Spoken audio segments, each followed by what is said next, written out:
Hello guys! I'm back. For today's video, ituturo ko sa inyo kung saan mahahanap ang iyong account number sa GoTime Bank app. Welcome to my channel. Please subscribe. Dahil sa lumalakas na ang GoTime app, naisipan ko ng mag-content tungkol dito, at kung isa ka sa mga nalilito dito sa paghahanap ng iyong account number, ang bidyong ito na ibabahagi ko ang sagot sa tanong mo, kaya naman, sundan mo lang ito, let's do this. Una, mag-login sa iyong GoTime app.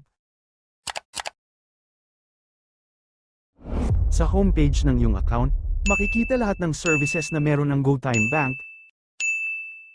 Saan nga ba makikita ang iyong account number? Ito ay matatagpuan sa bandang taas ng app. Hanapin mo lang ang My Account, then, sa tabi niyan ay may arrow, click mo lang yan. At yun na, lalabas na ang screen kung saan nakalagay ang iyong account number. Ito ay makikita sa ilalim ng cash amount mo. Pasensya na po kung naka-blurred. Yan ay para maiwasan ng problema sa aking account. Mahalaga na alam mo rin ang iyong account number dahil magagamit yan pag transfer ng money sa bank or sa e-wallets. Ganun lang, so, that's it for now. Sana ay may na-share ako. Salamat. Please subscribe for more. Kaya naman hanggang dito na lang. Hanggang sa muli. Bye-bye.